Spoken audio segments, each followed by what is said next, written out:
The following program is made possible by a grant from the Bigelow Foundation. Welcome to Area 2000. This program introduces our listeners to the scientific approach to discussion of two particular subjects, UFOs and near-death and after-death experiences.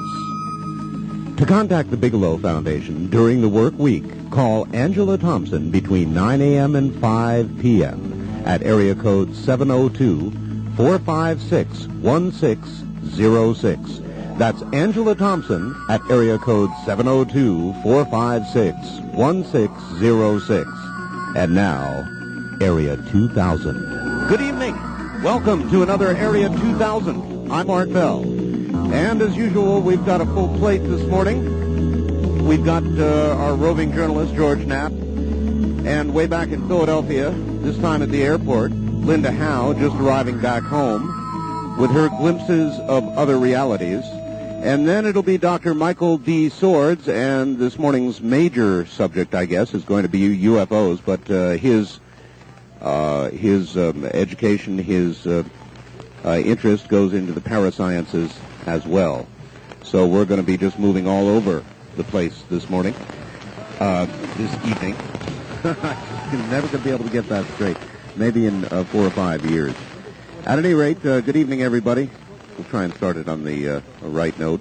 Let's find out what's new in the world of UFOs this week and what's coming up. And for that, of course, our roving journalist, George Knapp. George, good evening. Welcome to the program.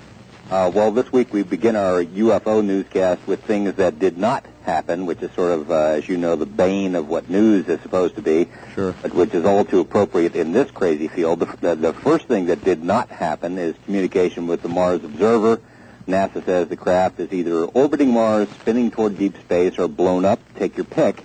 It really doesn't matter much to those who were waiting for information from that probe. Is it now declared an absolute lost cause? I don't think so. I think you've got people who are still hanging on that think that something might snap to life and that they still may get some information. I think, realistically, that's a pretty long shot. However, NASA has now appointed a team of experts to evaluate the possibility of another probe to the red planet, what it'll take, what the objective should be, and the ubiquitous Carl Sagan is on this panel, so we can almost rest assured, I think, that investigation of the Cydonia region, which is of primary interest, I think, to people interested in UFO and alien research, will not be a high priority on that next probe mission, assuming it ever happens at all. The second thing that did not happen is the big UFO event in New Mexico. As we have mentioned on previous programs, former government psychics had predicted a major event in New Mexico in the month of August. They staked their professional reputations on this prediction, and unless you and I, Art, have missed something on the news wires, their prediction was wrong. George, you didn't say government psychics, did you? Oh, yeah, they did. They worked for the government, yes. Can you elaborate on that? I had no idea we had government psychics. Oh, we do. I think the first guest on your first program was probably more knowledgeable on the subject than I. Psychics is not perhaps the best term, but remote viewers is the term I think that's used in defense circles. All right, that's what caught me. Sure, they don't want to publicize it a great deal because that would be the sort of thing that would attract budget cutters looking for headlines. But yeah, they take it pretty seriously. Anyway, these folks had left government service and formed their own company in New Mexico, and had staked their professional reputations on this prediction of a big UFO event. But there's been no UFO landing, no mass abductions, no spaceships zapping cacti, nothing. As we warned our listeners long ago, these types of UFO predictions come and go, and almost none of them amount to anything over the years. The real question in the wake of this is, why do these folks stick their necks out so far on such a prediction? What it means for the credibility of the ongoing remote viewer program run by the Department of Defense, and could this be another example of disinformation orchestrated by certain intelligence authorities to discredit or otherwise belittle UFO research in general? I'd be curious on Linda Howe's views on this stuff when you talk to her a little bit later. Art, we apparently have some pretty avid listeners in Clear Lake, California, and we'd like to say hello to them tonight. As we reported last week, Clear Lake is experiencing another wave of UFO sightings at present. It's nothing new, we're told. Residents say the same sort of weird lights and craft have been seen there for almost 40 years, It's kind of comparable to Fife, Alabama, which has had these periodic UFO episodes for as long as anyone can remember in that area. Well, are there more of them lately, George? Why is Clear Lake suddenly in the news? Only because the very efficient Angela Thompson has been following up the story and has been passing along the information to me. I think they have flaps every couple of years or so, and they're in the middle of one right now. The newspaper in Clear Lake has mentioned the program, Area 2000, in connection with its coverage of the UFO flap. And, hey, Clear Lake, give us a call and let us know what's going on up there. An update on the situation in Russia. As we have reported previously, we managed to obtain some material from alleged Russian UFO landing sites during our journey there earlier this year. The material, which consists of some strange glycerin-looking nodules, we got it from two so-called landing sites, UFO landing sites in the middle of nowhere. Russian scientists we talked to were unable to figure out what the stuff was. We managed to put it subtly, retrieve some of this, get it out of the country. We sent it to a very respected university-connected lab here in the U.S. for analysis. I've not yet received the final written report, but did speak to the research team leader. The bottom line is they don't know what it is either. This Russian doctor that we had spoken with had speculated he thought it might be some sort of cosmic seeding operation, and if you'll pardon the expression, some kind of like outer space sperm. However, the lab told us that whatever this stuff is, it does not appear to be biological. It's not a seed as we know seeds. The mystery persists because the experts were unable to tell us what it is, where it came from, why it was found in two separate sites, hundreds of miles apart. Will you get a chemical breakdown eventually? I sure hope so. Could be reproduced in nature. They are speculating that it might have something to do with lightning. When we get the final lab report on the material, we certainly will share it with our listeners. You don't want to tell us how you got it out of Russia? No, because I'm going to have to go back there. All righty. Stories about a UFO movie centered on Las Vegas scientist Bob Lazar are true. There had been considerable speculation about whether this matter was going to come to the big screen in UFO circles. Anyway, Lazar has reached an agreement with New Line Cinema. No word yet on when the cameras will roll. A side note for Lazar's many critics, he did not initiate the idea. The movie people came to him. In fact, it's not the first such deal to be proposed concerning a story. Already it has become apparent that some people out there don't want the movie to be made. Some junior UFO investigators have been scouring the country looking for, in their words, dirt on Lazar, with the intention of sending that dirt on to the movie people and scuttling the project. Best of luck to those folks, but it isn't going to happen. The movie will. Finally, the initial reports from last week were true. The Clark County Library series of UFO lectures and films is sold out. In fact, all the tickets for 2 months' worth of programs were gone in 2 days. Wow. This happens despite, as you know, Art, continued ridicule from other media here in Las Vegas, blind skepticism from science, concerning UFOs. I think there is an appreciation that regular people feel this topic is important. Regular people want to know what's going on, and I think your program really fills an important niche in that area. And clearly, interest in it is growing quickly. It's exactly right. I had a chance to talk to Dr. John Mack of Harvard a couple of months ago, and he feels there is a quickening of the interest in this, and maybe even feels that the visitors, call them aliens or whatever, they may be responsible for picking up the stuff from this. For our sake. Well, that's excellent, George. That really does please me. I'm very happy to see this growing. That means that more legitimate researchers will begin to look into all of this, and maybe we have a chance of really getting somewhere shortly. Sure hope so. All right, George, wonderful hearing from you as always. Thank you. That's George Knapp with a lot to say this morning, and of particular interest, those materials that he got out of Russia. And on another note that he mentioned, when we do get a little further into the program and get to a telephone segment, I, too, would like to ask that anybody in Clear Lake who can catch us up on what's going on over there would give us a call. I'm glad to know they're listening. Nice to hear they mentioned us in the Clear Lake newspaper. All right, time for a glimpse into another reality. That would be our Linda Howe, who I understand is at the airport or near the airport at an airport inn or something of that order, and is doing a lot of traveling. So I guess we'll find out what she's been up to right now. Glimpses of other realities. It comes from Linda Howe, now back in Philadelphia. Good evening, Linda. Hi, Art. Hi. I spent the day in Rye, New Hampshire, which is up near Portsmouth and Exeter. For those listening who are familiar with the Betty and Barney Hill abduction case, it was up in that area that famous first abduction occurred. This was the annual New Hampshire MUFON conference. It occurs on a day, on a Sunday, has for the last 3 years, and this day there were nearly 600 people in the audience. It was one of our best attended, which several people, including John Mack, one of the speakers, he and I at lunch were talking about the fact that the grassroots interest in the phenomena seems to be growing conference to conference. The general audience is getting larger. And today, the people who did speak were John Mack and Richard Hoagland, and I'll talk a little bit about what he had to say about Mars in a second. Myself, Colin Andrews on Crop Circles, and David Jacobs. Most of these people you've had on the program in the last couple of months.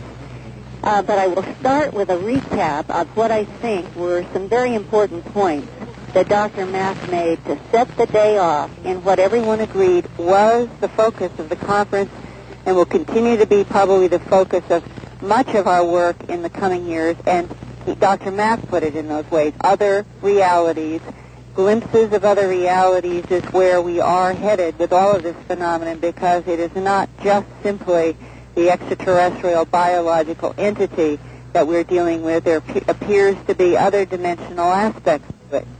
And in that context, he said that he's now studied 76 UFO abduction cases and has found an interesting evolution that he has been surprised in terms of the nature and complexity of the evolution of abductees themselves if they hang in there with him as a psychiatrist. That's his background as a psychiatrist at Harvard, and working with hypnosis, and has seen them go through terrific fear, terrific anger. Many people feel like that they have been raped by some kind of a physical entity or being, or taken against their will, or all kinds of physical violations that manifest in terrible trauma. As he said, he has never in his years as a psychiatrist seen the kind of trauma that he has seen when he has worked with the abductees in hypnosis. And yet, he said that in many cases now, if they hang in there and they continue to work together, they seem to come to a point, some kind of a breakthrough. And they pass the fear, they pass the trauma. They end up with a new sense that the abduction experience is concerned with the evolution of their spiritual life in some way.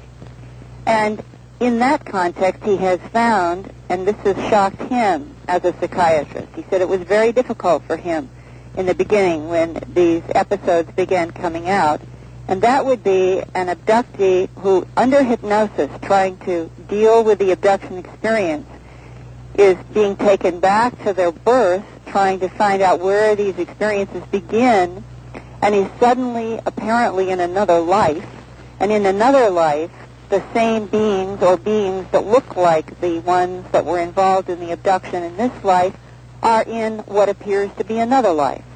And so Dr. Mack himself, a professor of psychiatry at Harvard University, who 4 years ago did not, as he said, know what he was getting into, and has been finding his own curiosity provoked to the point he has studied and worked with 76 people, is now finding that the whole idea of reincarnated cycles, life to life, is becoming part of his research, and that the same alien beings are in these other lives too, that there's some connection between the alien beings and a particular abductee's current life.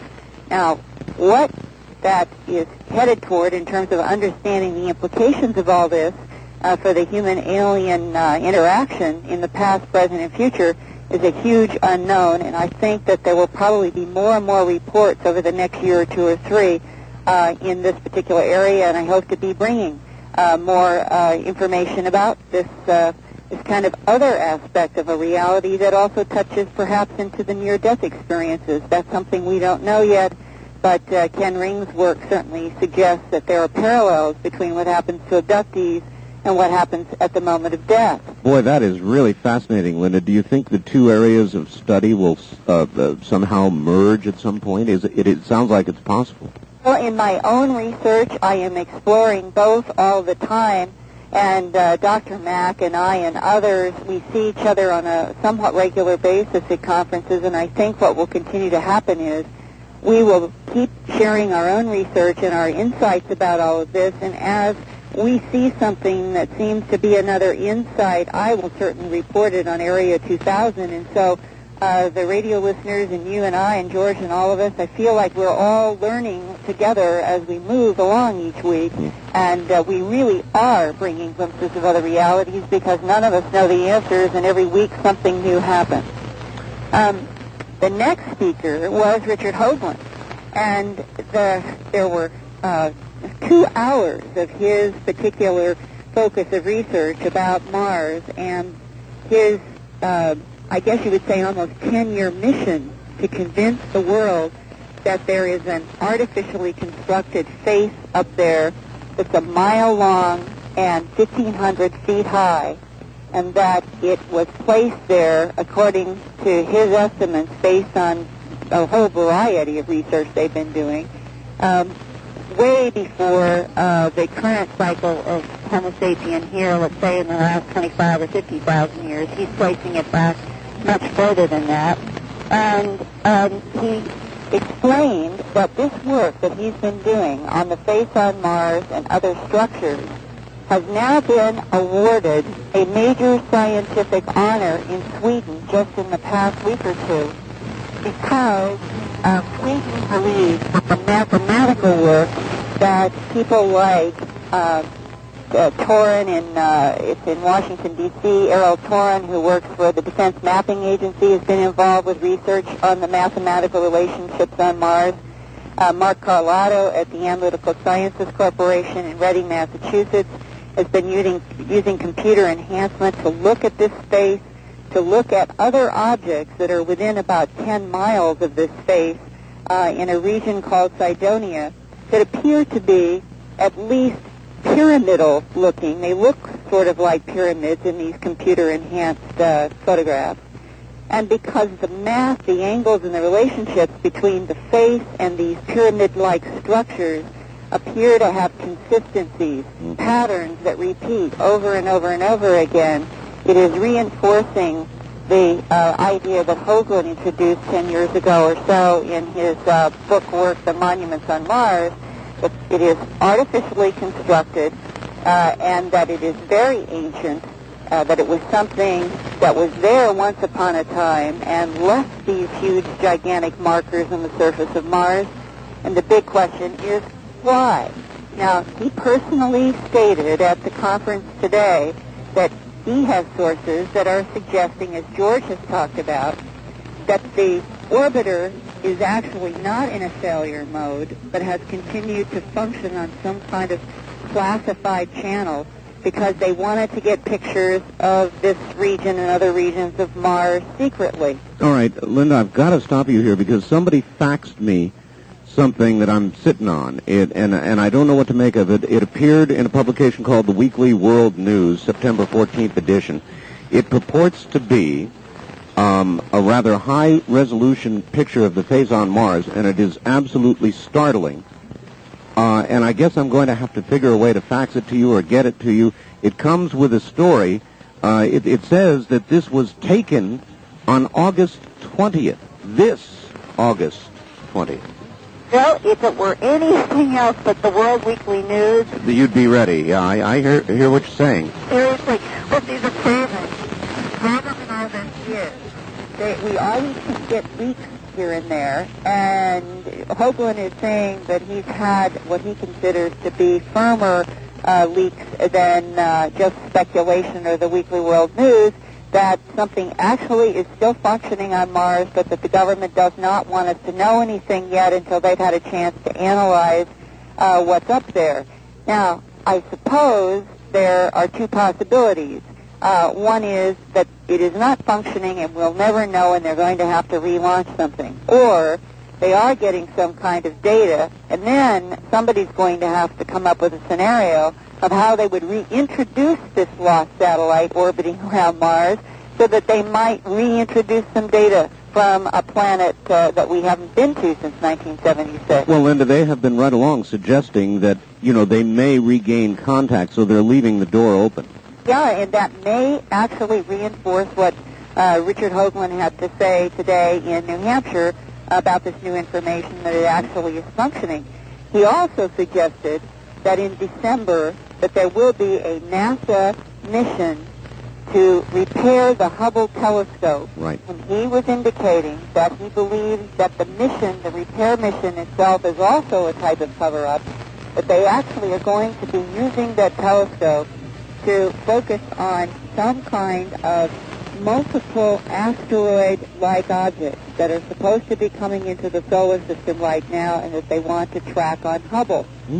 But what we now have, since this is in September, it's not very long until we get to December. We've only got 2 or 3 months to see how is information about Mars, the Hubble telescope, asteroids, how is it going to be handled, and is there something that is going to come out of all of this that will culminate maybe in the government finally telling us something straight about the whole alien connection. That's what I'm hoping will happen.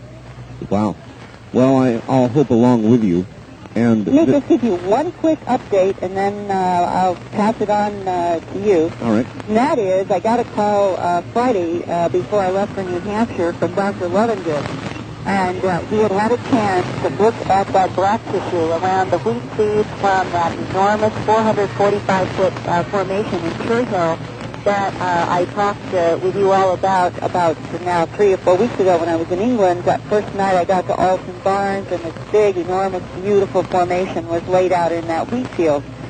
And he's had a chance to look at what's called the electrical conductivity across the black tissue on those seeds from inside the formation, and says they line up right down the line with a very unusual pattern of electric conductivity and oscillation of this tissue that he has found in the Utica, New York formation, the Kennewick, Washington formation, and others in Canada, the United States, Australia, and England that fall into another pattern of other anomalous changes in the plants that Dr. Levengood, a biophysicist, says cannot be hoaxed. So, for those caught up in the politics of cynicism out there that are convinced that Doug and Dave, Jim Schnabel and Robert Irving must be making all of these, they are going to have to show Dr. Levengood and the scientists how they are actually changing the fundamental microfibril structure of seeds and wings. No, that's absolutely remarkable. Absolutely remarkable. I would like to understand a little more of what that means. In other words, is there any other way, naturally or with what these hoaxsters were doing, that this change? It's hard to even know what to ask, Linda. And what, in his opinion, could have produced this change in the structure, molecular structure? Yeah. He did this experiment, devised it, because last year, actually going back 18 months ago, he had seen enough changes in the plants that included bending of nodes. Plants, wheat should be growing straight. And in the formations, and this has been repeated now in many countries for 2 years, in formations, the node will be bent on the ground without cracking at the surface of the earth. But 6 or 8 inches out to, let's say, the first or second growth node, all of a sudden the wheat is taking a 45 or 90-degree angle. It is something that cannot be hoaxed. It means that there's an actual change in the cell structure of the plant stem and the growth node for the stem to actually take off suddenly into a bend and to have many of those inside of a formation and none of those in the control wheat outside. That's one particular demonstration of a dramatic change in the formation. That's absolutely incredible. And this is very consistent with his hypothesis that was one of many changes that he said there's an intent intense energy that is interacting with the plants and the formations that is affecting the fundamental biochemistry and biophysics of the plants. And so he hypothesized if it was as intense as he was seeing in these other changes, he guessed that it was actually changing the microfibril level of the plant, which would mean down getting close to the cellular level. And that's where electrical conductivity would take place across this particular bract tissue. I see. So so this experiment was to say he knew how the electrical conductivity would work in control plants. So he said, what would I find out if I did this experiment on plants from the formations? Would I see a change? And he has seen a consistent change. Well, there's some hot information. Linda Howe, where are you going to be next week? You're going to still I'm going to be moving around in the mid part of the country, going west, and by next Sunday I will be in Denver, and I will give you a number there where I will be, and by then I'll also have some new information. Wonderful, Linda. Okay, you guys. As always, thank you. Care. Linda Howe and her glimpses of other realities. And in a moment, Dr. Michael D. Sorez. Stay right where you are. You're listening to Area 2000.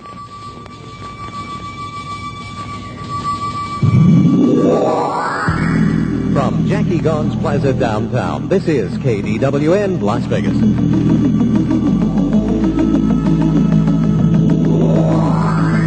Good evening, everybody. This is Area 2000. I'm Art Bell. Michael D. Sorez is a professor of natural science at Western Michigan University in Kalamazoo, Michigan. He graduated from the University of Notre Dame in 1962 with a B.S. degree in chemistry. Also holds an M.S. degree from Iowa State University in biochemistry and a Ph.D. from Case Western Reserve University. His major professional involvements are teaching and writing in the areas of general sciences and anomalous phenomena. His teaching centers about human biology, the history and philosophy of science, scientific methodology, and the parasciences, of which ufology is a member. His writings have concentrated mainly on topics in ufology, parapsychology, and cryptozoology, which we'll ask about, and several have been published in the MUFON UFO Journal. He has won his university's Teaching Excellence Award in 1978. Dr. Sorez is a member of several professional and parascientific societies, including the American Association for the Advancement of Science, the American Association of University Professors, the Society for Scientific Exploration, and, of course, the Mutual UFO Network, or MUFON. He serves as a MUFON consultant and was in the same capacity for the Aerial Phenomenon Research Organization. The International Fortina Organization, we'll ask about that too, and is a member of the advisory panel for the Society for the Investigation of the Unexplained. He is a board member of the J. Allen Hynek Center for UFO Studies and is the editor of ufology's academic journal, the Journal of UFO Studies. Dr. Sorez originally spoke at the MUFON 1986 UFO Symposium in East Lansing, Michigan, a talk for which the current presentation will be an extension. He has recently presented materials at the Abductions Conference of Treat 2, as well as the National Science Teachers Association. Dr. Sorez may be contacted at the Department of General Studies, Western Michigan University at Kalamazoo. And now, Dr. Sorez. Dr. Sorez, good evening. Hello, how are you? All the way to Michigan. I am fine, and I hope you are as well. Yes, it's been interesting listening so far. Well, one of the things that caught my eye about you, Doctor, was I know that you mainly do research into other people's research as opposed to conducting your own. Yeah, I'm not a case researcher. Right. And one of the things that you said, and I'm going to enjoy this, is that you are not a yes man for anybody's theory. Yeah, as a matter of fact, if I was given the job of critiquing most of the things that had been talked about on the show so far tonight, I would have to hedge a little bit on almost everything, if not quite a bit. Okay, good. Well, that's a good, healthy attitude. What did you happen to think of what Linda said about the molecular changes in the wheat? What doubt would you cast on that offered information? Well, one of the things that is a problem in all UFO research, and it has lopped on over into crop circles research, is that there are not many people actually doing tests. So that you have a fellow like Dr. Levengood, and I have no reason to suspect that Dr. Levengood is not a very good scientist, but you have him do a piece of research. He's not actually on the site himself. He doesn't do his own sampling. Somebody else does that for him over there and then sends it back to Michigan. And then no one else except Dr. Levengood, who to some degree is working at very long range, rechecks the information. So something like Dr. Levengood's work could be brilliantly correct, but from the point of view of the academic community, since it's such an extraordinary thing, you'd want to have a researcher right on the site doing this stuff and then following in kind of a team research mode all the way through to the data, because it's a matter of trust, after all, as to whether everything was done properly all the way down the line. I don't really have that much negative to say about Levengood's work. I think it's pretty interesting stuff. It just needs to be repeated. Well, as you've looked into what all these other researchers have been doing, and I try to ask every guest I have this same question, are you personally convinced, or do you lean toward the theory that, or the fact that we are indeed being visited? In other words, is something really going on? In your view, have you come to that personal conclusion? I don't think there's any question that the UFO phenomena entails some very major mysteries which could very well be extraterrestrial produced. But the UFO phenomena at large, I think, is composed of mostly errors. And so when in other words, I don't think it's as robust a phenomena as people tend to want to make it, who kind of want to keep the excitement going in almost like a Saturday morning cartoon style. In the United States, the folks are impatient and we want a miracle on the street corner every second. I think that the UFO phenomenon has a lot of great cases in it for which the most prominent hypothesis would be an extraterrestrial hypothesis. I think the abduction phenomena also has some great cases in it, but the vast majority of these things are very unconvincing, and a lot of the stuff that has accreted to the UFO phenomena is, I think, erroneously stuck in there.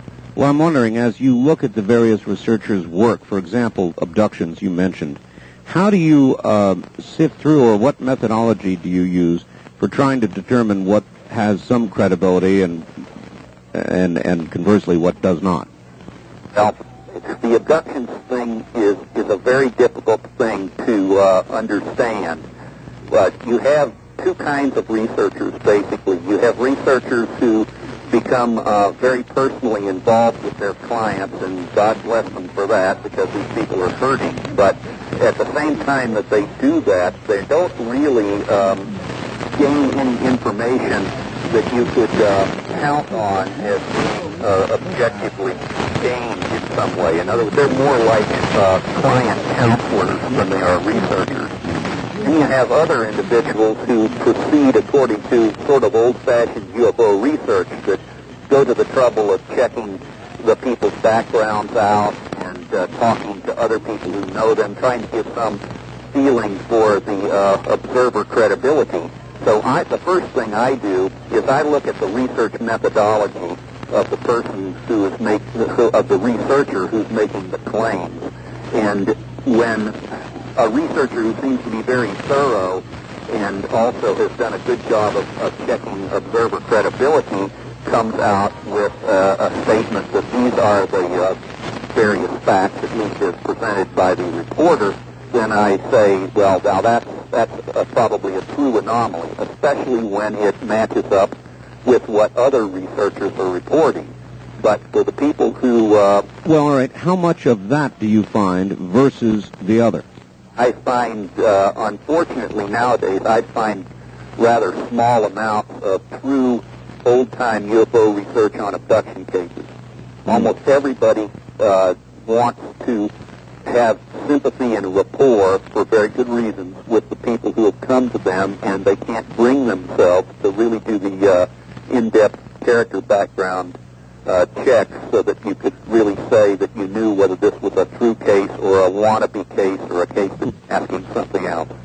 So then, probably the best way to determine is to look into the alleged victim's background, and if their background is solid, then you would lean toward concluding their story, maybe. Yes, I would at least lean towards concluding that they absolutely believe what they're saying to be true. If then the pattern in what they're saying seems to match other things that they would have no good reason for knowing and matching, then I would say this is very likely a good case. Doctor, how much regard do you have for regressive hypnosis in these cases? I think regressive hypnosis is capable of being a very good tool. We've had some individuals who've used that, like Dick Haynes has a method of using that I think is perfectly good. We have a lot of different kinds of hypnotists that have used the thing with different sorts of methods, and they seem to come out with the same basic pattern, so I see no reason to suspect that hypnosis is screwing the works up. In some of your publications, you've written about something called the wow signal, and that intrigued me. I'm very much a radio person. What is the wow signal? Wow signal was something that came in during a very early search for extraterrestrial intelligence by the Ohio State University radio telescope. I've forgotten whether it was in the 60s or when, but it was pretty far back in time. Mm-hmm. And they were just doing automated sky scans. And one evening, as the thing passed across the sky, it got a tremendous burst of energy from a certain place in space. This was not noticed until the next morning when a graduate student came in and looked at the readout and was so blown away he wrote "wow" next to the thing. That's how it got its name. I see. Of course, they went back and they rescanned the sky in that area to try to find out what it was that gave the signal. They were never able to pick it up again. Do you know what the nature of the signal was? Was it just pure white noise energy? Was there any... the wow must have been because there was some pattern or something. It was energy at a certain specific wavelength in the spectrum. I don't recall what the wavelength was right now, but the machine was scanning just a certain narrow band of the spectrum. This is not too much unlike what they've recently claimed for the big search that's gone on with Jill Tarter and Carl Sagan and Frank Drake, where they think that they've picked up maybe 50 or 60 different of these one-time only signals out there and never been able to relocate them again, all in different parts of the sky, so no repeatability. And again, with the current search going on, which they've renamed, I can't recall the new name for it, but I think it's funded to the tune of about $100 million. The report from those folks so far would be basically negative or nothing that would earn a wow.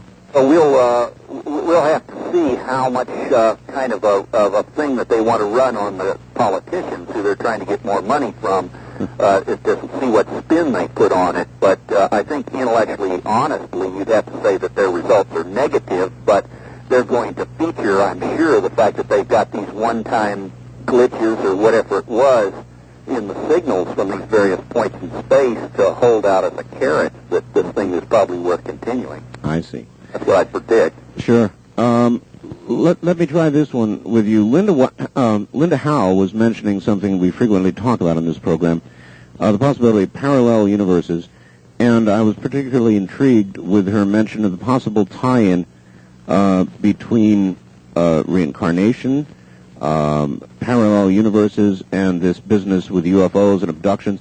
Is there any possibility, or is it much too much of a reach to imagine that one day there will be a kind of a merge that will occur, or there is some sort of connection? What are your feelings? Well, if one assumes that the so-called abduction phenomenon is not just one phenomenon, but is in fact a lot of different things that are causing something that sort of looks the same on the surface, then you might be able to say, well, there's one part of this thing that looks like it's ET-based, and there's one part of this thing that looks like it's, say, some kind of a peculiar human mental carnival, and that there's maybe some other kind of thing that's much more paranormal. I don't see at this stage of our investigations, of our knowledge, how one would want to be too confident in making any claims in one of those areas. But I would say this, that you can certainly imagine a cosmos that has reincarnation in it that has nothing to do with parallel realities in any sense other than kind of a loop through a disembodied spiritual existence. You don't have to have a Jacques Vallée and Magonian type parallel reality or something like that. And I would say that if you're going to try to speculate about E.T. people being involved in past lives, well, there better be a lot more evidence for this than what we've heard so far from Dr. Mag. All right, let us return to an earlier time, maybe the beginning of the modern UFO phenomenon, and that, of course, is to 1947 and the Roswell business. I take it that there's been so much done on that since you study what others have done that you've looked at Roswell and the studies done on it very carefully. What have you concluded about that incident? I think that Roswell is the one other thing in UFO research other than abductions research that's really worth doing right now. From what I can tell from the Roswell research that's done by Kevin Randall and Don Schmidt, that case just continues to look stronger and stronger through time. It has fought off the challenges of maybe 20 different alternative hypotheses that people keep throwing out. The more witnesses that are dug up, instead of having the idea dissipate and fragment into a lot of nonsense, the story just seems to grow tighter. So I went into that Roswell thing thinking that it just couldn't possibly be true because it would change the whole nature of the space program and everything else. And I've been disabused of all that stuff by this stage. I think the Roswell case, along with the better abduction cases, are by far and away the most important thing we're doing right now. All right, well then let's stick with Roswell for a moment. What can you run us through it a little bit? What is it that you find so convincing as you've studied it about Roswell? Well, the first thing is the fact that the initial witness who cracked the story was a man of such importance in the armed forces, a high-level intelligence major who almost no matter what kind of a game you try to think up would be serving no good intelligence purpose in breaking the Roswell story the way he broke it. The second thing is that at this time there are probably between 1 and 2 dozen different first-hand witnesses to the metal pieces that were scattered around the Brazil Ranch. And their descriptions of the metal pieces and also some of the other debris, they match perfectly. And the characteristics of this metal, of 2 different kinds of it, especially the one that was the unbendable, unburnable kind, and the other that was the clumpable, but then it would refold into its own shape. These are metal alloys that you look back as to what our metallurgy was in 1947, and we couldn't do that stuff.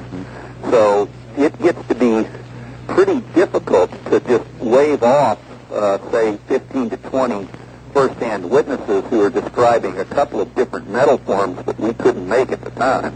Well, of course, after Roswell, there were some initial reports that seemed quite clear, early reports. Then all of a sudden we began to get the government involved, the weather balloon story, and so forth. You must have looked at all that very carefully as well. Now, those alternative reports, they have been tracked down with amazing efficiency by Don Schmidt and Kevin Randall to the point of first-hand records for launchings of balloon types and of different sorts of missiles and all of these things. And not only do none of them match any of the described characteristics of the material, but all the known launches of anything have been accounted for.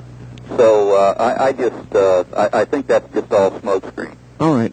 What about the part of the story that suggests there were alien beings there, that they were picked up and taken, I think, to Wright-Patterson Air Force Base? All of that hold up?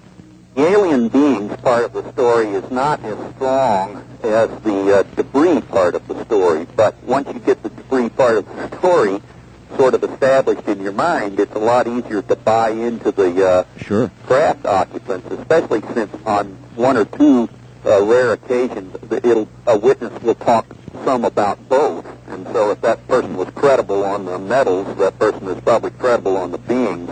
Still, in terms of the so-called body site, because there are two different locations, a debris field in one area and then a body site much closer to the town of Roswell, that body site is still pretty much a work in progress research-wise. There are prime witnesses for that. I've been in the presence of a couple of these people. They are still holding on to their anonymity. I think one of them is about to be willing to come out and be quoted all over the place. But that's still a work in progress, and that needs to be firmed up before too much is claimed. All right. Well, all this works very easily then into the government cover-up aspect of this. And there have been all kinds of documents over the years that have come out purporting to be government documents, briefing papers for Eisenhower, and all sorts of things, as you know, have come out. Yes. What have you concluded as you've looked at this aspect of it, the government cover-up aspect? As far as the government cover-up of Roswell, I haven't been impressed with any of the documents that specifically claim to relate to that. But as far as government cover-up is concerned, that's just obvious. That's been obvious ever since David Jacobs wrote his history of the UFO phenomena way back in the 70s. As soon as people got inside the Robertson panel information and also into the Condon report information, these are the two major government elements that existed. One which ended up with the idea of completely debunking the UFO field forever because of national security reasons, and the other one was a so-called scientific study that was a debunking study from the beginning. As soon as those internal documents were revealed, it was obvious that you had nothing going on except the big cover-up, and we've done nothing but to indicate more of the same with all the FOIA documents and things. And as a matter of national security, from what perspective?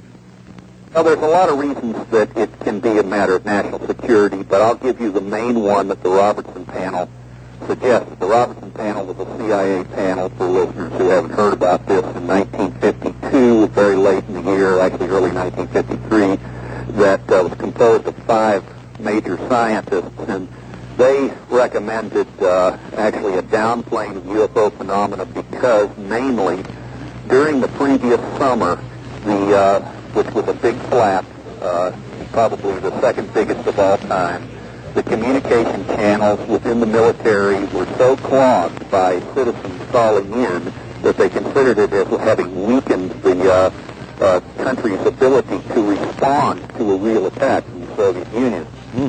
And so they felt that if so-called UFO hysteria or enthusiasm or whatever you want to call it was allowed to just go unchecked, that they would continuously be vulnerable from, say, the Soviet Union messing with us and doing things to stimulate a lot of calling in and swamping the phone lines, and then maybe be able to have a more successful attack come in after, say, a fake UFO wave of some kind. That's something. Well, you know, there are so many governments in the world, and if we have decided to cover it all up, or for the reasons you just suggested, or even others, what about all the other governments in the world? Well, it would be my opinion that that our government was the only one fortunate enough to have a crash come down and ended up with something really amazing that it had to cover up for more reasons of concern for various social and economic institutions in the country, and that would be the Roswell thing, and the other countries wouldn't have to be bothered with something like that. Now, some people say that back in those days, in 1947, that would have been such a big thing that we would have had to have gone to the other major powers in the world and informed them at least somewhat and gotten a gentleman's agreement to keep the lid on the crash saucer case. But as far as other governments were concerned, I don't know what their thinking process would have been. Certainly the Soviets would have had a somewhat similar concern to ours with the voice of the Robertson panel. Sure. Sure, I'm sure they would have. We're now beginning, of course, with the Soviet Union breaking up and with Russia being so much more open. As you may have heard, George was actually able to get some materials out. That never could have been done previously. There should be a lot of new information coming from Russia and the other republics. Are we getting much? I don't think so. You keep hearing rumors of this, but I would caution listeners to remember that the Soviet Union, for a very long time, has had a record of having isolated researchers who were pretty much unchecked by anything but their own imaginations, who claim almost anything out in the boondocks. And so unless we get some extremely good, trustworthy information from research institutes that are backed by known scientists, I would not just automatically swallow any stuff that comes from the Soviet Union. Now, the other thing to say about that is, though, that Dr. Haynes from NASA Ames, which is someone that you may get on your program sometime, he's a very good scientist, he has made a link with Soviet scientists who are interested in UFOs, and it's hoped that as this liaison becomes more firm, that we will get some genuinely good case research out of them, but to my knowledge, that has not yet happened. All right. One popular theory, and one of my favorite subjects, is time travel, and I noticed that you'd written something on UFOs as time travelers with a question mark after it. It is at least as possible a theory, when we're left with nothing but theories, to imagine as any other. Could it be that what we regard as UFOs from elsewhere actually are from our future? Is that possible? For Walt Andrus in the MUFON Journal some time ago, I wrote actually a pair of papers separated by a couple of years to try to analyze whether that theory could make any sense or not. When you take a look at the shape of the typical euphanaut, it turns out kind of amusingly, to me at least, that critter does look like something that you might expect due to what's called a neotenous shift, or a gene rate growth shift, so that our own human species might tend to look a little bit more like our own fetuses grown up, to say. And so I thought, well, that's kind of amazing that the biological part of this thing could actually make some sense, that it would be the same species just in a future mode. Is there anybody, Doctor, doing any work on computer projections, one might imagine, of how we might continue to evolve? No, and the reason why is that when you look at the thing in terms of the theory of evolution, it doesn't make any sense. We basically have stopped our evolution. Now, we're not going to change on the basis of just natural activity. Now, we might choose to genetically re-engineer ourselves, but and that would have to do with this neotenous shift. Boy, that's fascinating. You're concluding we have stopped our evolution. Yep. Then what? Now I'm pushed on time. I've got to do a newscast at the top of the hour. I would like to come back and continue this with you. So relax for about 5 minutes. We'll do some news and come back to you, Doctor. Okay. All right, Dr. Michael D. Sorez from Michigan with us. More Area 2000 coming up. I'm Art Bell.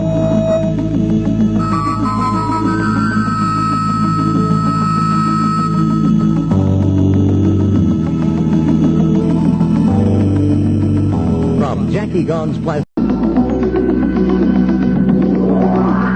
Good evening, everybody. Welcome back to Area 2000. I'm Art Bell. I'd like to remind you, if you have information on something involving UFOs, parapsychology, life after death, we would like to have you, encourage you, in fact, to contact the Bigelow Foundation. They are the mentors for this program, and a great deal of research that is done generally into UFOs, life after death. You can contact the Bigelow Foundation at area code 702-456-1606. Your contact there, Angela Thompson. area code 702-456-1606. Back now, in just a moment, to Dr. Michael Sorez, who is somebody who looks into other people's work and investigation. And I've got a couple of questions continuing on evolution here. In the metropolitan area of Las Vegas, you're welcome to get on the phone lines and line up to ask the doctor a question if you'd like. The local number, of course, is 383-8255. 383-8255. Toll free from outside the state of Nevada.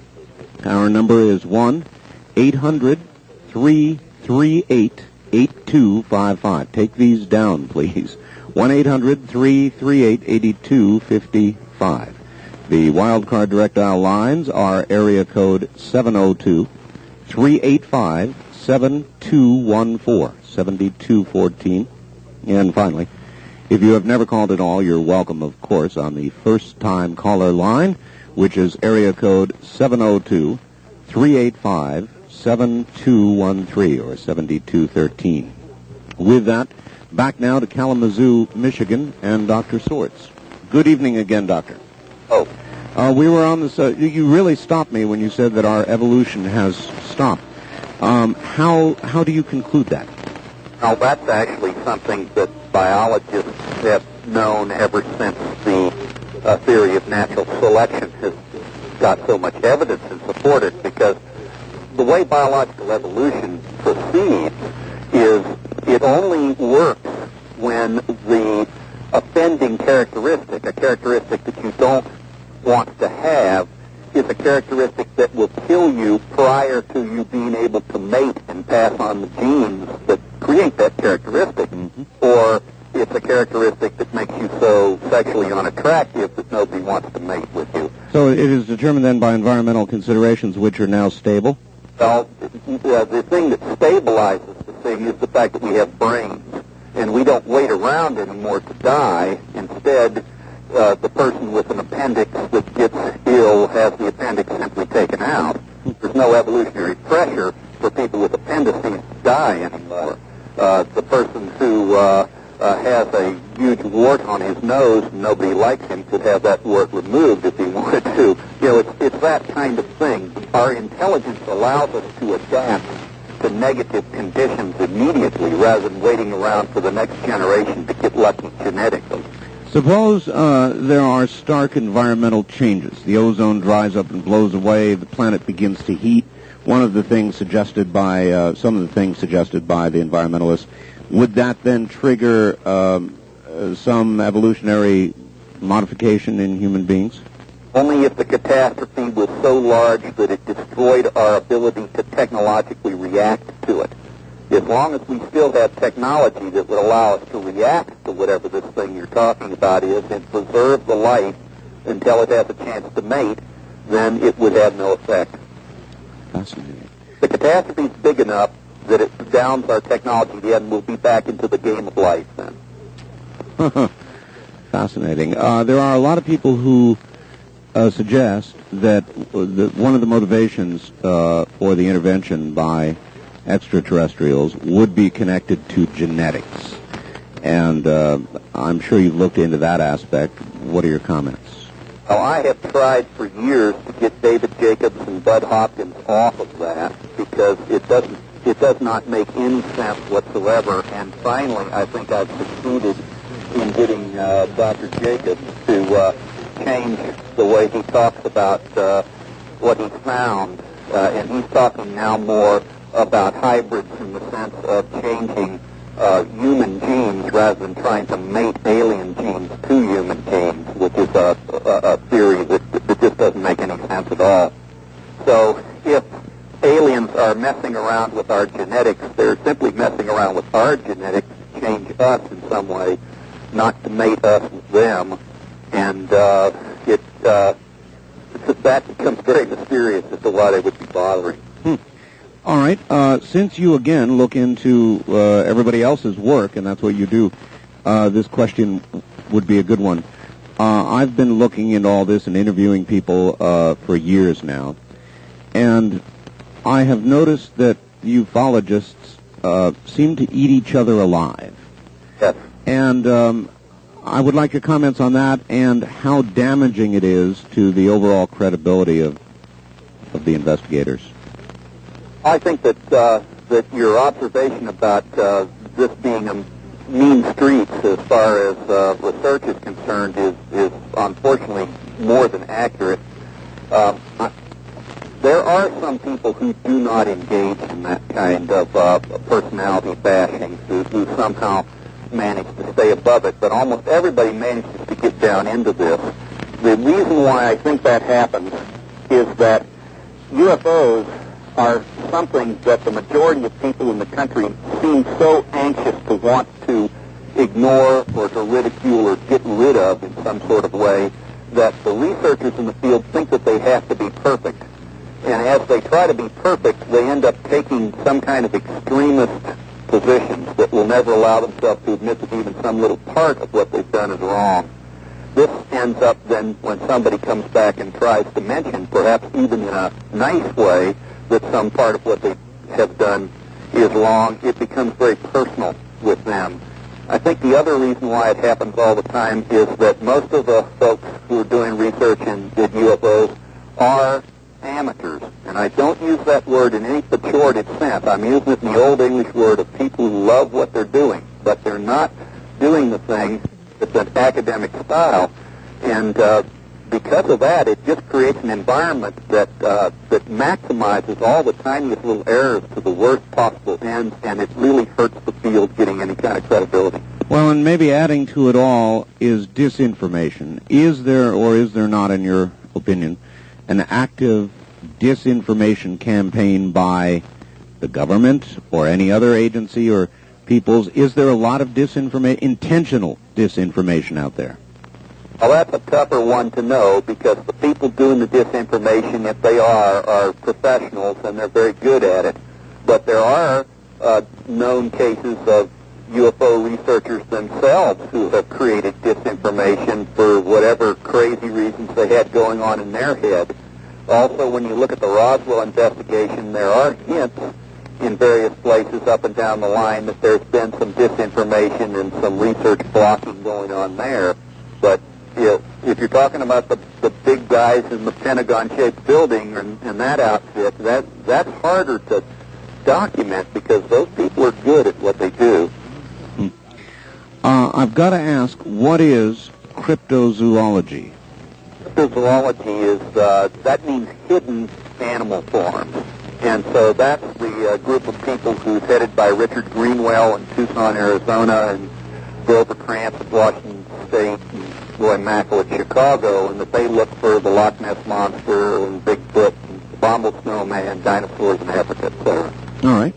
I just wanted to know, and then just down below it is something that really piques my interest. It's simply entitled Disappearing Stars, and I have a man who calls me on my syndicated radio show and is doing research into precisely that, disappearing stars. He claims that stars at different moments actually do, for varying periods of time, disappear. What do you know about that? Well, for one thing, there is a known astronomical phenomena which causes a star to seem to dim out to us. These are extreme variable stars, and that they go from a very high magnitude to a very low one as part of a cycle that probably signals the end of their life. But that's probably not the most interesting kind of disappearing star. No, this man is referring to ones that disappear and then at the same intensity later reappear, and he has a certain theory about that. Oscillating stars would in fact do that, and it would be a known phenomenon that would be occurring probably near the end of a star's life as a variable. But the things that are more puzzling to standard science anyway are cases where you have a very accurate century who everything else on his maps looked like it couldn't be better, and yet here will be a rather prominent star sitting there and we can't find it anymore. So that there seems to be a case of a star that really did just disappear, and what in the the world could be going on there? No one knows. All right. I would like to get to the telephones, if I could. We have a lot of people who would like to talk to you, Doctor. Oh, yeah. Running the show. It's fine by me. All right, good. Let's get to a few questions. Wild card line 3, good evening. You're on the air in Las Vegas with Michael Sorez, Dr. Michael Sorez. Hello, Art and Michael Sorez. I've got kind of a two-part question. First, with the so-called technology that these aliens have, how come they're crashing on, like Roswell? And the second part of the question is, are these people forcibly being told to keep quiet? Maybe, due to threat of personal injury or scandal or that type of thing, Art. Now, I'll listen off the air. I'm not sure I have the second part of what people are you referring to, sir? Oh, the people of Roswell. Oh, I see. The witnesses and all that, All right. That is a good question. Thank you. First of all, Doctor, his question, if they have all this technology, why are they crashing? Well, from what I can tell from looking at the literature of crashes, there's probably only been one crash. The second thing I would say is that we've got a lot of pretty clever technology, too, and we make all kinds of foul-ups. I would assume that Murphy will continue to live in outer space for time immemorial. The third thing is it's suggested that the Roswell event occurred during a rather large high-voltage thunderstorm. It could possibly be that this thing emerged into that without really knowing that it could get electronics glitches in it by a direct strike. But the fourth thing to really say is, well, why sit around and speculate when we don't know what their technology is? Let's just go with the empirical evidence as we find it. Empirical evidence seems to indicate something very strange crashed. Now, as far as that other question was concerned about the people being threatened or shut up. Threatened or not, there's a lot of evidence that people were threatened in Roswell, and especially the civilians, very severely threatened, kind of embarrassingly threatened from your and my viewpoint as an American, like we wouldn't do that to the citizens. But they, of course, are now just angry at this stage in life. But well, you said there's a lot of evidence. Can you give an example when you say there's evidence they were threatened? For example, what? Now, let's say you could go to perhaps 6 or 8 people down in the Roswell area right now and ask them what had happened with their father and mother or themselves, if they're very much of an oldster still around, that caused them to have all this nervousness after this event was over, and they will tell you all, even though they don't know one another necessarily, that they got these similar messages from the government telling them that they were not supposed to talk to this, or there was going to be harm done to their family, and in the case of the parents to the children, or the people were going to be taken away and never see them again. I mean, outrageous sounding stuff.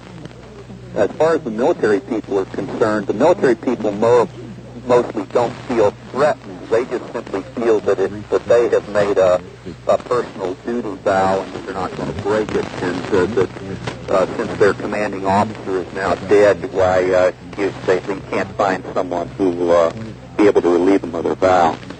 Presume for a moment all of this is true. The government is covering it up. They know. If you personally had all of the evidence you needed, and you could have a news conference, and you could beyond any shadow of a doubt announce to the world that, oh yes, it's real, oh yes, they've been here, here's the proof, would you release it? I might give...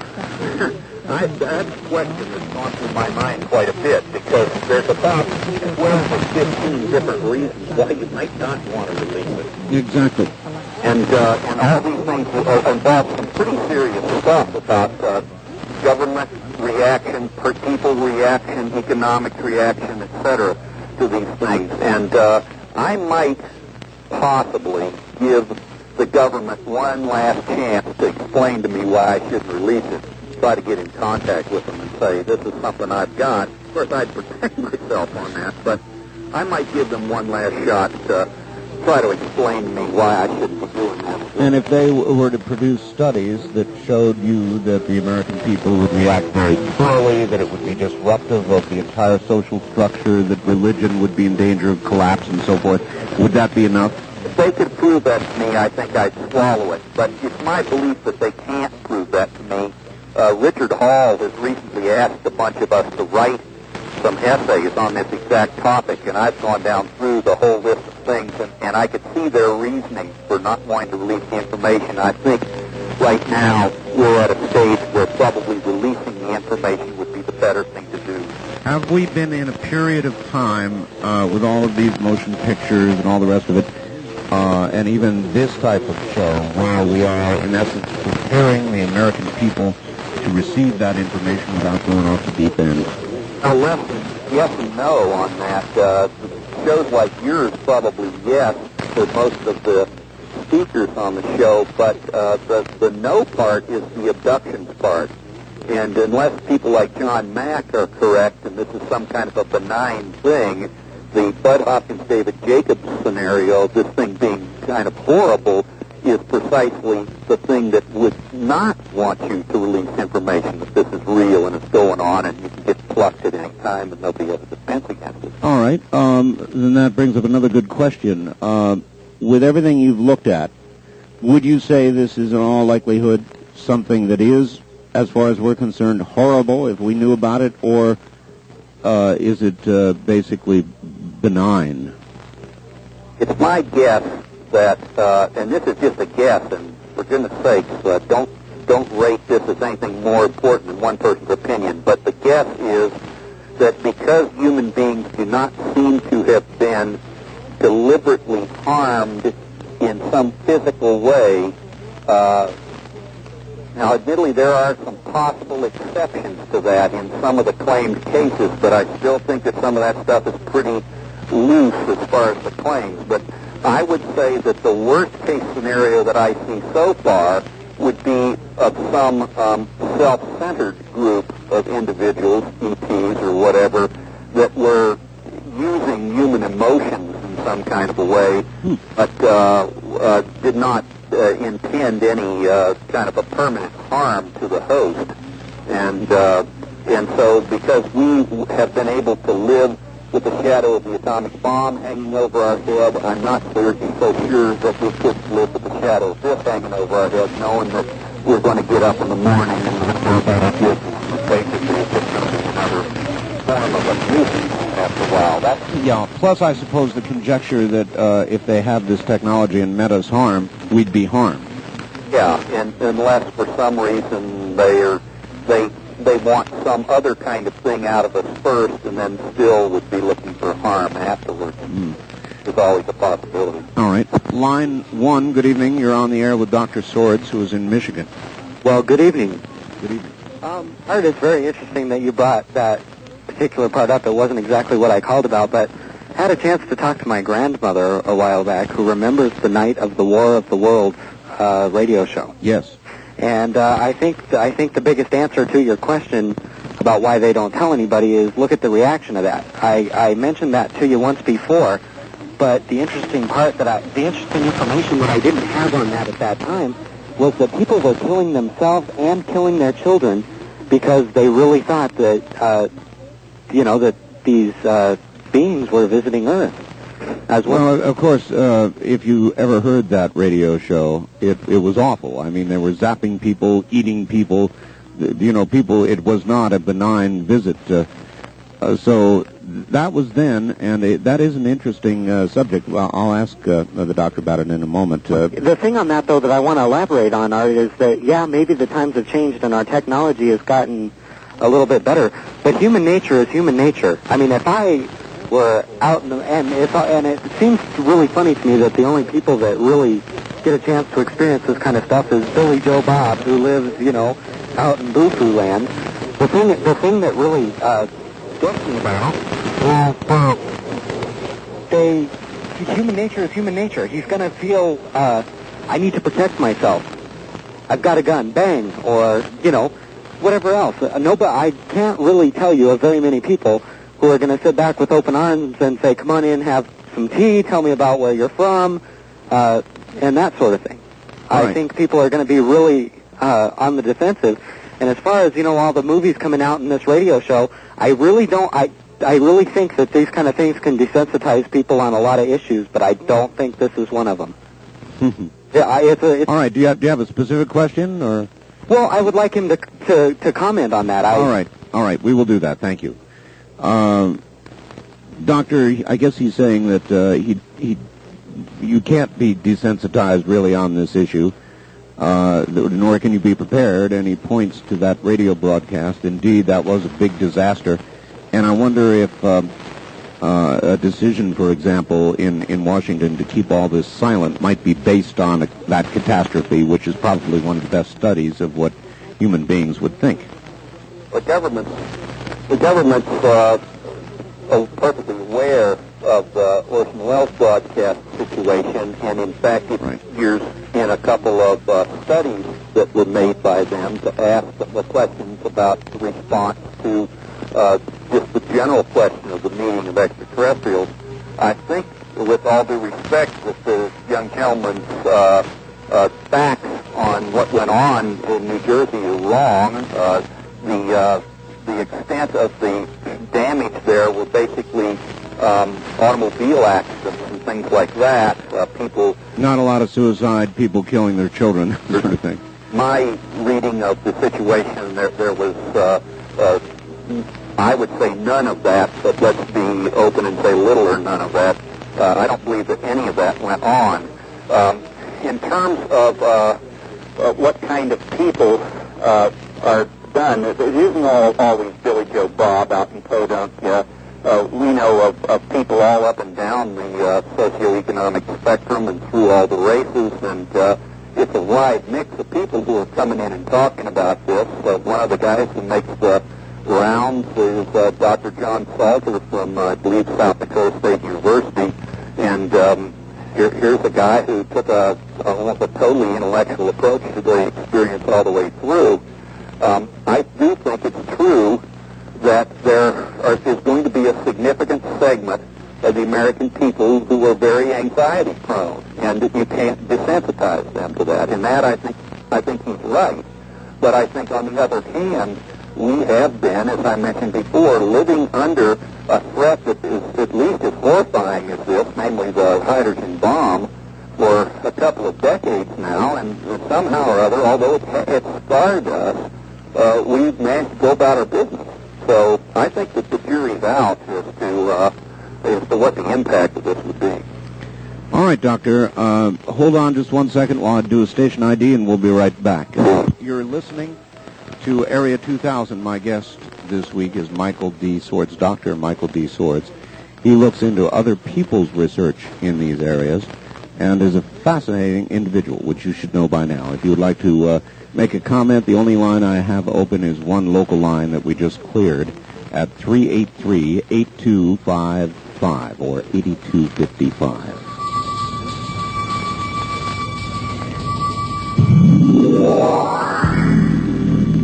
From Jackie Gone's Plaza downtown, this is KDWN Las Vegas.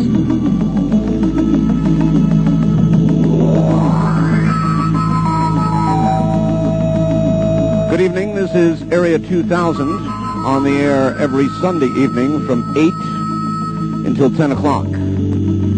Happy to be with you. Back in a moment to Dr. Sorez. Well, no, back right now to Dr. Sorez. Doctor, you're back on the air again.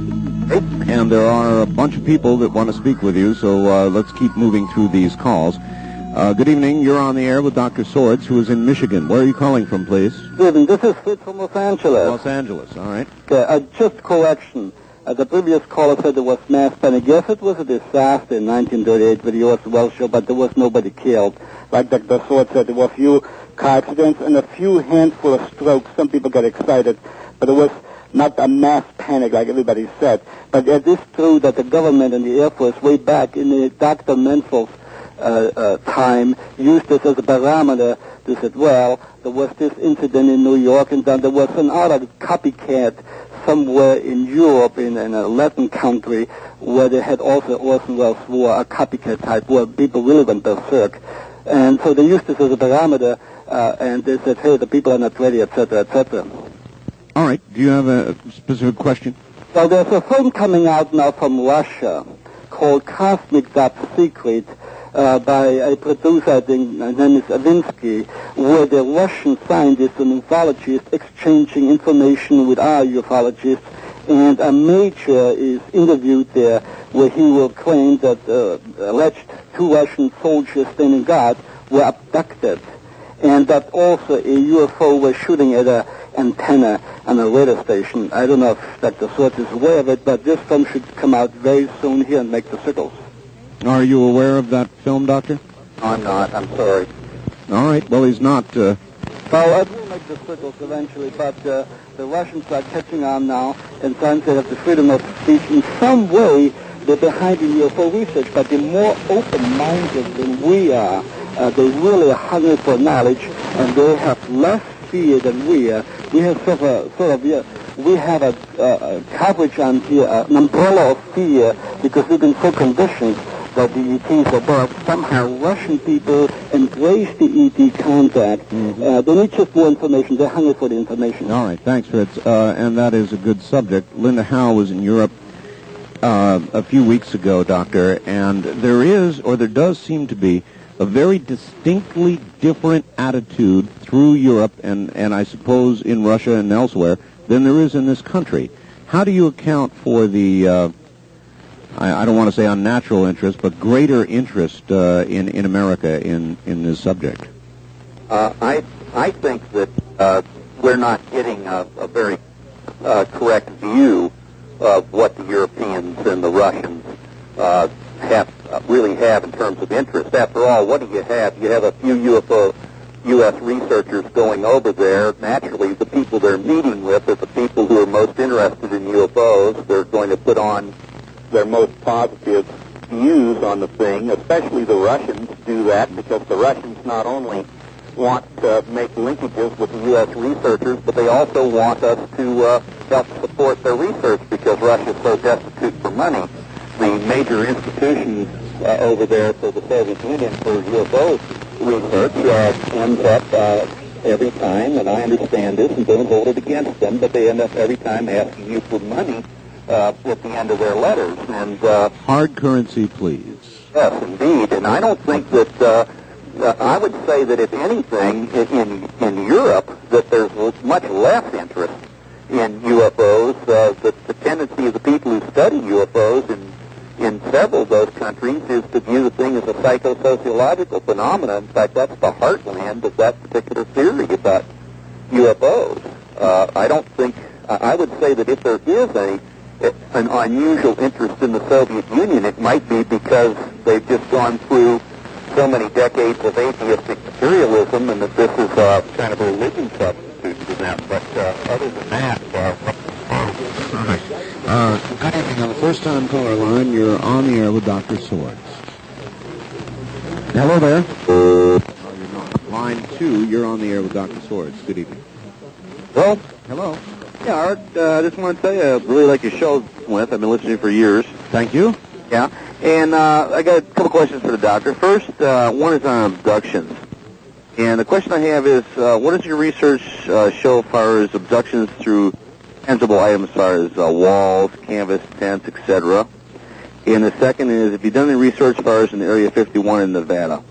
I've done some my own research up in that area, and it's been very, I can't really say the word for it, but I've seen a lot of weird things up there. All right, Doctor, let's go to Area 51, if you would. It's just to the north of us here. And I wonder what sort of, there's been a lot of documentation and research about this area. Some people speculate there are discs up there, and so forth and so on. What have you learned about that? Well, as far as the more spectacular kinds of claims are concerned, I haven't yet been very impressed with those because of the very fragmentary nature of the information and to some degree the aspersions that have been cast on some of the people delivering it. But in terms of there being a lot of weird stuff in the air over there, I don't think anybody doubts that. Aviation Week and Space Technology magazine is constantly documenting very high-performance envelope vehicles that are flying over Nevada. And to me, if I take that as the baseline of my information and I look back through time, I think that what they're flying out there is spectacular, but I don't think it's beyond the direction of the technology that you see just prior to that, that's real good old-fashioned U.S. technical magic rather than extraterrestrial technical magic. So I haven't seen anything yet in the Area 15 idea that would lead me to believe that we have to have UFOs and back-engineered alien technology out there, although I sure have heard the rumors like everyone else has. And it certainly might be the place to take it if you had it. Caller, what was your first question, please? First question was on far as abductions through tangible items such as houses and walls or tents, that kind of thing in remote areas. But getting back on far as Area 51, I want to ask Dr. Fars if he's had any observations as far as anything as far as pulses in the area, as far as like laser-type items. I've seen whole mountain ranges lighted up in that area. We're talking magnitude of 10 miles across in depth. All right, Doctor?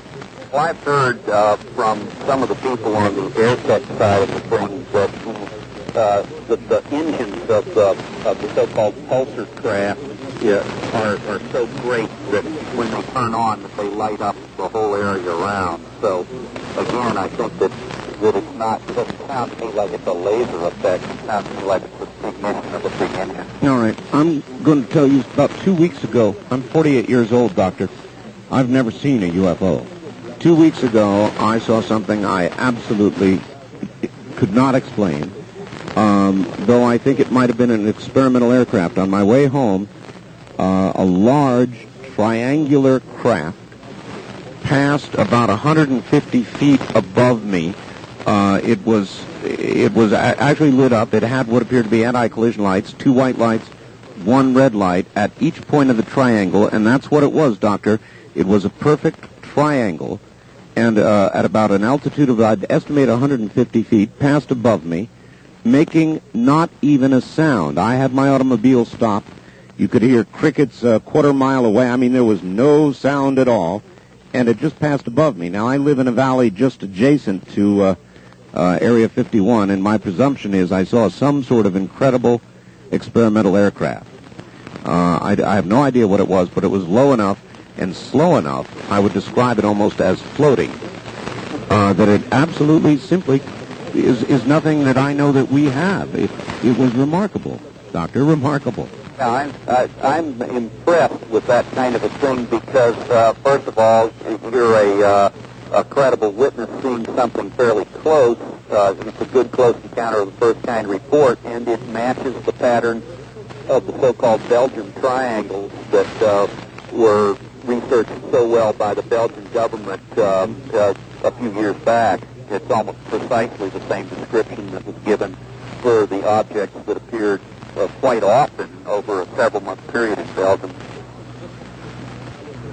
Well, I don't know what I saw. If I was pressed to the wall, Doctor, I would say that I saw some sort of experimental aircraft. But most people feel that they have to. The crux of the thing is that if what you saw was the same kind of an object that was in Belgium, then the key thing is the Belgian radar reports, which show an extremely rapid change of direction and upward acceleration that should have produced more G-forces than a pilot could have taken, and do seem to be a little out of the performance envelope that we would expect from a current technology. a little out is putting it mildly, and I'm still thinking very hard about that encounter. I just thought I would take that moment to discuss it. Okay, line 3, you're on the air with Dr. Sorez in Michigan. Good evening. Good evening. I think everything means one point, to make believe people that they will be alive after death. And this is not true. All those people who believe in the UFO, those are the same people who talk all the time about Jesus and his mother, who they see those people, they see Jesus and his mother in different kind of places. like Medjugorje, like in Poland, like in different, and this is absolutely not true. You need children to tell them those kind of stupid stories about life after death and about Jesus alive and his mother alive and UFO, and you make it's a propaganda now, like they grow like mushroom after the rain, after the collapsing by the Soviet Union. So they try to make people believe in more stupid ideas and more stupid lies. Thank you. You're welcome. Now, in that man, Doctor, I just left him on because I wanted to hear it, and I wanted you to hear it. There are a lot of people who react just like that man does to this information. They may make the best case for never releasing it. There's anger, hostility, and I have this feeling that if the information ever came out, that man would be on the warpath. Yeah, that was a very quiet sound coming to me, and so all I could get from that is that this was a gentleman who was subject complaining about UFOs and the same size as Blessed Mary Virgin things or Precisely. like that. Well, what I would say is that we've always had a element in society that needed some very simplistic grounding, or they become somewhat unhinged, and things are going to happen. When we walked on the moon, this kind of a person is either going to go into a state of denial that it never happened, or it's going to have some kind of a life crisis. The same thing is going to be true if Carl Sagan gets any extraterrestrial signals, if the Darwinian theory of evolution sounds like it's better, or whatever. So we can't protect that element of the population against new things happening, and I still don't think that it's a useful reason to deny full information. Well, nevertheless, perhaps not. Is there any way of estimating what percentage of people in the population would react as that man seemed to be? There probably is if you were talking to a psychologist that looked at statistical data. Allow me to reflect on something that might cast some light on that, but it wouldn't be exactly the same thing. When you look at the way in which human nervous systems are geared, you find that about 1% of the human species is geared at such a high level that they can't even get their thought processes to go straight, and we end up calling them things like schizophrenic. If you boil that down to the next stage in the curve, you might say that there's between, say, 5 or 6% or so of the population that might be so highly wired that they're anxiety prone. Well, that adds up to a lot of people these days. It does add up to a lot of people, but there's no way to protect that group of people from the fact that life goes on. And so I would say that you let life go on, and you don't try to cushion things and hide them, because if things get worse and then they do break, you've just made a bigger problem. Indeed. All right, Doctor. Good evening. On the first-time caller line, you're on the air with Dr. Sorez on Area 2000. Hello, Doctor. Hello. I have a question for you, and, the question is, have you noticed, or is there any research being done on what seems to have changed the physiognomy of the women of mainly Western Europe and North and South America? And I have some examples. Well, go ahead with your examples. Well, for instance, the arms of women since roughly the mid-'70s have become very long, and their hands are either very narrow with long fingers or large hands, thick fingers. The facial structure seems to have stabilized in a very angular dimensions, and the mouth has widened. The features are becoming very close set, and the length of the leg is becoming long, and also its size is becoming very narrow, very slender. Where does this information come from? Yeah, I've got the same question. Where'd you get this, sir? This is just observation. Oh, I see. Now, this seems to be the type of female, which seems to be mainly in the, like I said, in North and South America and Western Europe. This seems to be becoming a very dominant feature, especially the legs and the arms. All right, thank you. Doctor, do you concur with any of those observations? Oh, I'm afraid we're going to have to get Dr. Sorez back. All right, caller, I appreciate it. We're going to have to find out if he concurs with any of that. Take a look at the beach. Take a look at the beach? Now, the next time you look, well, say at movies from, say, roughly 1960 to date, when they show crowd scenes or women at the beach, etc., not the actresses, but just general women, and you'll see what I'm talking about. It's becoming real striking. I've never even heard such a thing suggested before. Try it. Try it and see, and you'll begin to notice certain features are becoming standard. Well, do you think that's just something you're noticing, or do you think it's actually some sort of, real change that's gone on? Well, from what I've seen, it seems to be a genuine genetic change. I'm not talking surgical alteration either. Because who in their right mind would have, for instance, the muscles in their calves reduced? And how would you narrow someone's hand without cutting away so much musculature that you couldn't close your hand? That's a very good point, caller. Very good point. And, Doctor, we've got you back now. I still have this same caller on the line. Okay. And he's saying that he's noticing all of these changes in women. Do you concur with any of that at all? Thank you, caller. No, I'm afraid I don't. I was saying before the gremlins got into the works of the phone company here, I don't know what you make of that, because I watch women just as much as anyone else, I suppose, and I haven't noticed, except perhaps if he's sitting around watching the shapes of actresses and models, which could possibly be changing to the fashion of some sort. All right. Line 2, good evening. You're on the air with Dr. Sorez, who's in Michigan. Art? Yes. Yeah, this is Sam again from Las Vegas. Okay, we're only allowed to make one call, sir. I understand that, Art. All right, well, thank you then for the call. And good evening, out of state. You're on the air with Dr. Michael Sorez, who's in Michigan. Yes, when do you think the government will reveal to the American people that there are actually UFOs? It's a good question, if ever. Doctor, any comment on that? When might they reveal it, or what might provoke them to reveal it? Or can they be pushed into it? Well, of course, all of us that are interested in the Roswell case are constantly trying to think of something productive along those lines all the time. I certainly don't believe that marching with tickets out in front of the White House asking for Bill Clinton to come seen is going to do it. I think, in fact, if anything, that's a negative way of going about things, because it puts it into a kind of an unserious light, I think, in most people's mind, and actually causes negative pressure.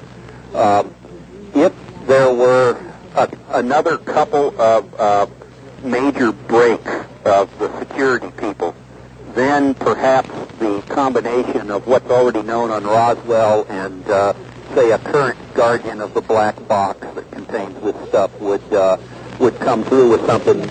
But if you don't have a major leak of some kind, I don't see any incentive for the government to reveal anything if they know about UFOs. And there may be more on the social side that dictates you wouldn't reveal it unless you had to, I suppose. It has been stated by some of their experts in the past that if you've got a situation that has essentially nothing on the positive side except solving the curiosity of a few American citizens, and you've got a whole lot potentially on the negative side, you don't run the experiment. Absolutely, and that's what it would seem to add up to. Line 3, you're on the air with Dr. Sorez. Yes, good evening. Good evening. Is that me? That's you. Okay, thank you. I was on my way home, and I heard this discussion, and it must have been at least 20 years ago. It might have been a little longer than that. I remember my husband came home with a book, and it was called Chariots of the Gods. Has the doctor ever heard of this book? Oh, I suspect so. Thank you. Doctor, what about that, Chariots of the Gods? Well, she's talking about the thing that made Eric von Daniken a multimillionaire, of course. Eric von Daniken actually did the concept of ancient astronauts a disservice. There's nothing inherently wrong with the idea that you could have had extraterrestrial visitations at ancient times, and that these particular visitations would have affected the cultures in terms of the making of their buildings, or more likely the sculpting of their mythologies. But that since Eric von Daniken played so fast and loose with the facts and made such horrendous errors and howling zingers throughout his book, he took what was a potentially respectable theory and it completely ran the entire scholarly community off of it. At one time, even Carl Sagan, prior to von Daniken's input, even Carl Sagan had broached a chariots of the gods type hypothesis in a famous Search for Extraterrestrial Intelligence textbook that he wrote. And of course, Carl Sagan wouldn't be caught dead uttering anything about that now. Big flap going on now about Mars, about the Explorer, the loss of the Explorer. What feedback are you getting on that, Doctor? The feedback that I'm getting is that that NASA just screwed up, and that we set back a couple of years ago and yucked it up and called the Soviets a bunch of goons for pushing the wrong button on their Phobos probe, and now we've apparently made not a computer error, but a mechanical error, and that there's some sort of a transistor that has been known to have failed in a couple of other spacecraft before that was also put back into this thing, and that if it failed again, like it has failed before, we would have lost contact. So that though, it seems so unlikely. If you had a transistor that had failed in one craft, surely you would put it through its paces. You'd already experienced a large financial loss as a result of it. Why would you put it in yet another craft? It started failing the rings on the shuttle before we let one blow up, too. Good point. We're capable of any amount of stupidity because the organization is so big that it doesn't keep good track of our pieces. All right. Good evening. You're on the air with Dr. Michael Sorez, who is in Michigan. Where are you, please? Hello? Apparently not. Line 2, you're on the air with Dr. Sorez. Good evening. Yeah, about that, the world news thing, those are hoaxes, those pictures on there. They just want to sell, one satellite of it. I hate to buy those years ago, but they're all hoaxes. Yeah, it wouldn't surprise me. I'm very well aware of the reputation. Do you have a question for the doctor? All right, I understand. Thank you. Good evening. You're on the air with Dr. Michael B. Sorez, who is in Michigan. Where are you calling from, please? Santa Ana, California. Santa Ana. Go ahead. Yes. I just wanted to say that I really think they should disclose any information that they have on UFOs. I feel like I should have a right to know, and I want to know. And I feel like, I don't know, maybe it would do some good for a lot of people if they knew that there was something more than, or something bigger than us, than this, beyond this planet. Something to strive for, I guess. Well, I guess that has to be balanced against what the doctor said about what the reaction would be among, say, 5% of the population or so. But it sounds as though you're looking forward to it. Yeah, and I think that the 95% should outweigh that 5%. I think most people would welcome it, and it would do wonders for, I don't know, I guess just our whole outlook on things. All right, very good. Thank you, ma'am. Just a comment, Doctor. She thinks the 95% would benefit far more than the 5% that would go around the corner. Of course, we don't know about 95% or 5%. We don't know what people are thinking, but the government has already tried to play that mind game, too, and see how that came out. And what the Brookings Institute said in their report to NASA was that when a superior culture and an inferior culture intimately meet, and so there's a genuine sharing of information between them, the inferior culture almost always dies in terms of a self-ordaining kind of a culture and becomes just a appendix sucking in whatever it gets from its now big brother and doesn't any further develop on its own.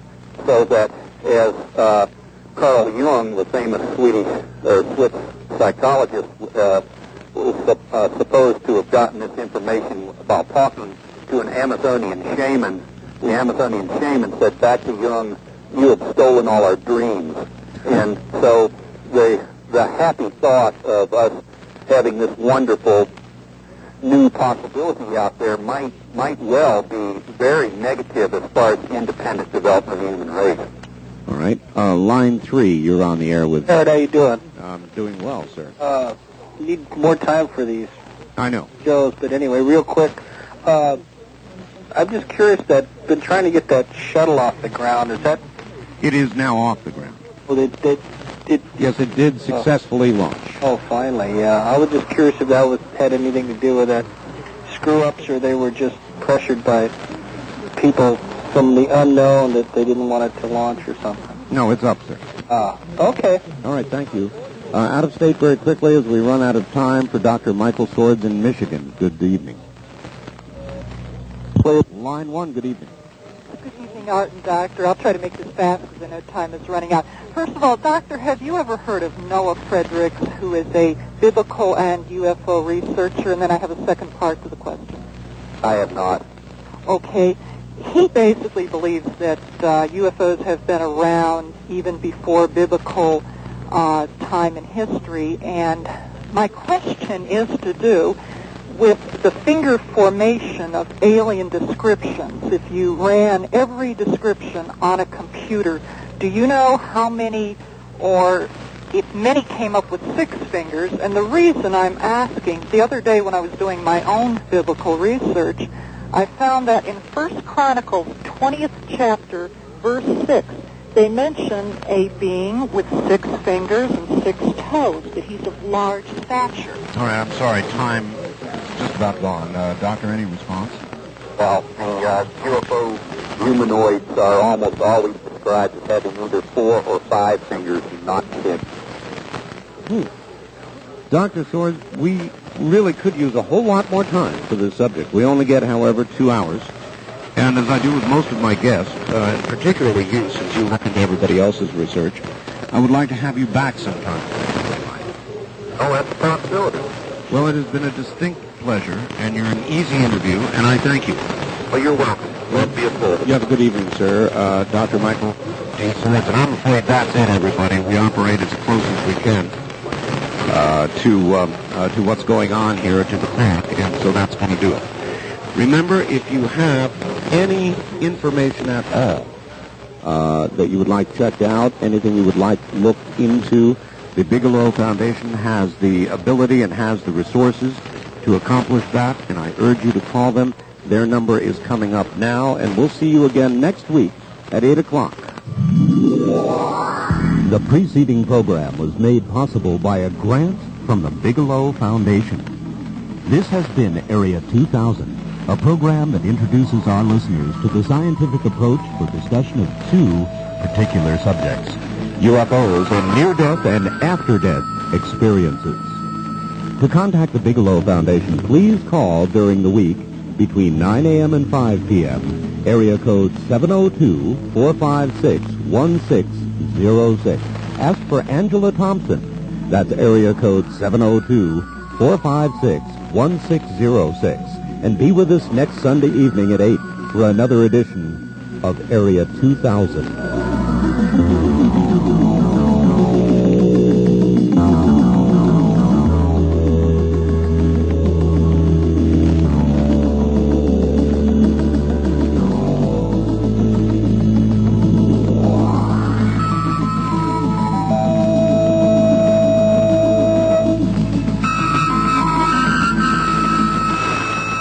Jackie Gons Plaza. This is KDWN Las Vegas.